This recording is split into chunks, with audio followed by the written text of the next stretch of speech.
আত্মাদিক গুরু রাহাত আলী শাহ 1862 সালে ব্রাহ্মসারামপুর উপজেলার মাধানগর গ্রামে জন্মগ্রহণ করেন এবং তিনি 1945 সালে মাসিমনগর গ্রামে মৃত্যুবরণ করেন।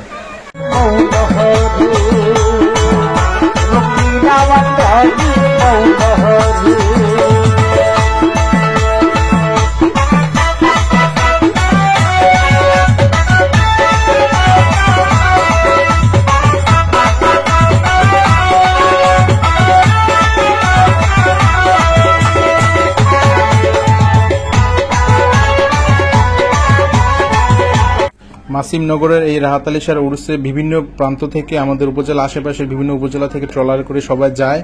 আমিও একদিন পোলাপানের সাথে ট্রলার করে রওনা দিলাম ওখানে যাওয়ার উদ্দেশ্যে। তিতাস নদী দিয়ে যাচ্ছি আলগিচরের পাশ দিয়ে। এই যে জেলেরা নদীতে তিতাস নদীতে খুবই সুন্দর পরিবেশে মাছ ধরতেছে, মেঘলা ওয়েদার, আসলে খুব ভালো লাগতেছিল। ট্রলার করে অনেকদিন পর যাচ্ছি, আমি প্রায় 8 বছর পর সেখানে যাচ্ছি। আশেপাশে বিভিন্ন উপজেলা থেকে হোমনা, মেঘনা, তিতাস, নবীনগর, বাঞ্ছারামপুরের বিভিন্ন জায়গা থেকে ওখানে ট্রলার করে মানুষজন আসে, হাজারো ভক্তবৃন্দ আসে, কান মুরিদান তারা এখানে আসে। এই যে বাতাস খেতে খেতে আমি যাচ্ছিলাম ঘাগুটিয়া দিয়ে আমরা বাঞ্ছারামপুর হয়ে তারপর আসাদপুর ব্রিজ নিচ দিয়ে আমরা মধ্যনগর যে নৌকা ঘাট আছে সেখানে পর্যন্ত যাব। আগে তো পাঠামারা বিল দিয়ে ওদিক দিয়ে পাড়াতলি দিয়ে যাওয়া যেত, কিন্তু এখন পানির সংকট এবং ইয়ার ফলে আর যাওয়া যায় না।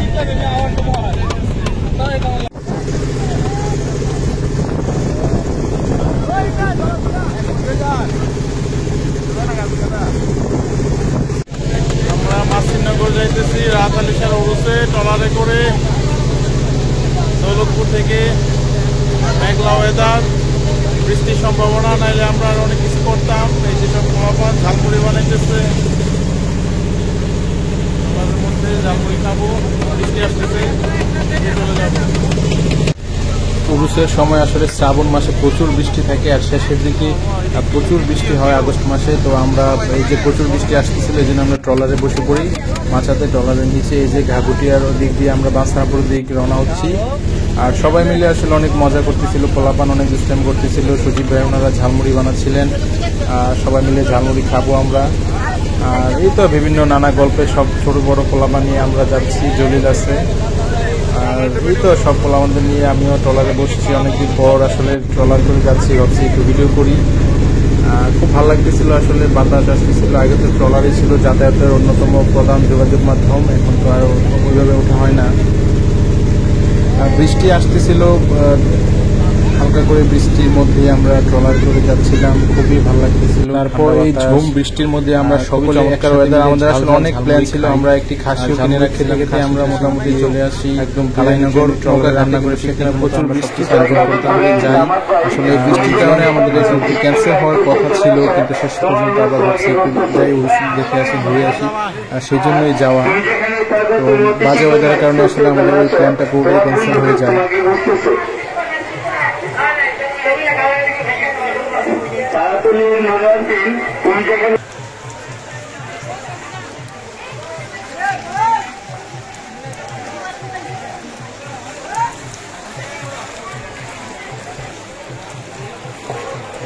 তারা তুলে নোরাউদ্দিন, তুমি যেখানে থাকো তুমি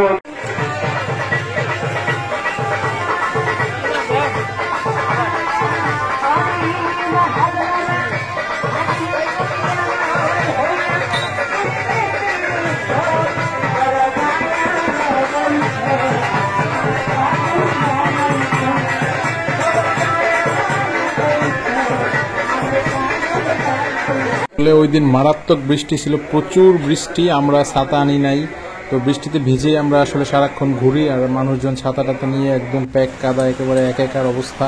দোকানপাট, মিষ্টি টিষ্টির দোকান, জিলেপি, বিভিন্ন কিছু আপনারা দেখতেছেন। প্রচুর বৃষ্টি, আসলে আমরা সারাক্ষণ বৃষ্টিতে ভিজে ভিজে ঘুরছি। আর বৃষ্টির কারণে একেবারে সবকিছুই একেবারে মানে মেসাকার হয়ে গেছে। উনি অন্যতম একজন মহান সাধক ছিল, এ বিষয়ে কোনো সন্দেহ নেই। কিন্তু ওনার মাজারকে কেন্দ্র করে যে বিভিন্ন ধরনের মানে কুসংস্কার এবং যেই মানে ইসলামের বিরোধী যে কার্যক্রমগুলো চলতে থাকে, আসলে বিদআত, শিরকি, নানা ধরনের কার্যক্রমে তারা লিপ্ত হয় মানুষজন। অজ্ঞ মূর্খ বাঙালি লাল সালুর মতো যেভাবে হয় সেগুলো দেখে খুবই খারাপ লাগতেছিল। আর ঘুরে ঘুরে পুরো ইয়েতে দেখতেছিলাম, মোটামুটি লোকজন খুব কম আসছিল ওই দিন। এমনিতে প্রচুর লোকের সমাগম হয়, হাজার হাজার, বিভিন্ন সার্কাস, আরও বিভিন্ন কিছু, বিভিন্ন খেলা টেলা, অনেক কিছু আইটেম থাকে গ্রামের মানুষের বিনোদনের জন্য। কিন্তু আমরা আসলে ওরকম কিছু একটা পাই নাই, বৃষ্টির কারণে শুধু দুটো সার্কাস ছিল। তাই একটু মাজারের ভিতর ঘুরে দেখলাম। এই যে দেখুন মানুষ কতভাবে এখানে শিরিক এবং বেদাত এবং অনেকে সেজদা করতেছে, যেটা সম্পূর্ণ হারাম। আসলে আমরা এগুলো থেকে বেঁচে থাকার চেষ্টা করি। আর ভিতরের মাজারের পরিবেশটা ভালোই লাগতেছিল, অনেকে টাকা উঠাচ্ছিলেন, এরপর আরও বিভিন্ন কিছু।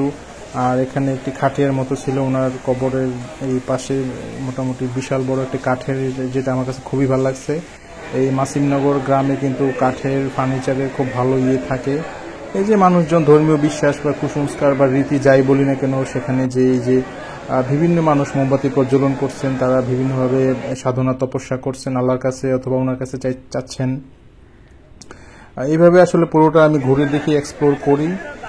জলিলের সাথে নিয়ে আসলে পুরোটা ঘুরে দেখি। কিন্তু বৃষ্টির কারণে আরও অনেক প্ল্যান ছিল, কিন্তু কোনো কিছু করা যায় না, ঠিকমতো ভিডিও করতে পারছিলাম না।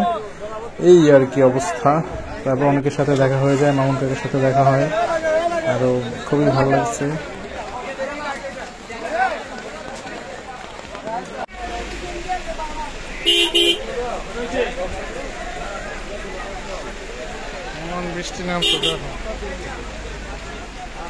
খেলনাগুলো আসলে আমাদের ছোটবেলার সাথে মিশে আছে, আমাদের আবেগের সাথে মিশে আছে। আমরা যখন এইগুলো দেখতাম, আমাদের বাজারে আসতো, তখনই মনে করতাম যে মাসিমনগরের যে উরুস সেটি শুরু হয়ে গেছে। তো আমি একটু দেখছিলাম আসলে কাঠের তৈরি এই খেলনাগুলো তারা এখানে নিজেরাই বানায়। প্রতি পিস 20 টাকা করে। আমরা ছোটবেলায় অনেক এগুলো নিয়ে খেলতাম, অনেক দুষ্টামি করতাম। আসলে অনেকটা শৈশবে ফিরে গেছিলাম ওই সময়। আর প্রচুর বৃষ্টির মধ্যে আসলে ঘোরাঘুরি একদমই করা যায় না। তো একটু দেখতেছিলাম আর কি, খুবই ভালো লাগতেছিল।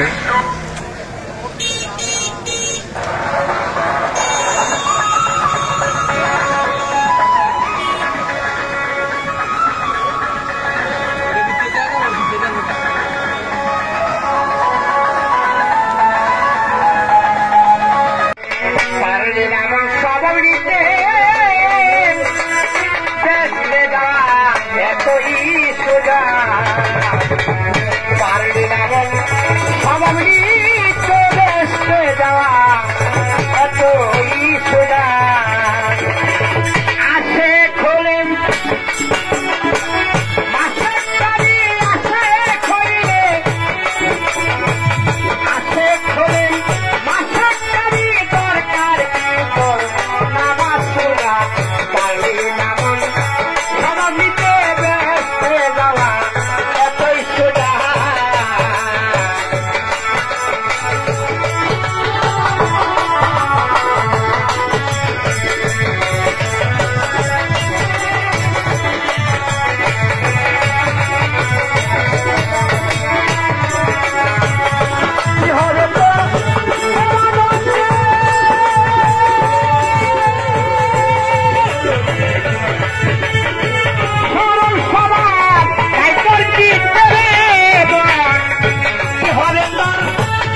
এইভাবে আসলে অত্র অঞ্চলের সবচেয়ে বড় যে মাজার, সেই মাজারকে কেন্দ্র করে উরুসের সময় বিভিন্ন গান বাজনা, তবারক, বিভিন্ন কিছুতে ব্যবসা বাণিজ্য, দোকানপাট, ফুটপাত সবকিছুতে মশগুল থাকেন তারা।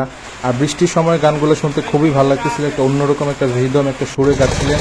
তারপরে আমরা ট্রলার করে রাতে 1টায় রওনা দিয়ে 2টার মধ্যে দৌলতপুর ঘাটে এসে পৌঁছাই, তারপর বাড়িতে চলে আসি। ধন্যবাদ সবাইকে, ভালো থাকবেন, সুস্থ থাকবেন, সুন্দর থাকবেন, আল্লাহ হাফেজ। দেখা হবে পরবর্তী কোনো ভিডিওতে।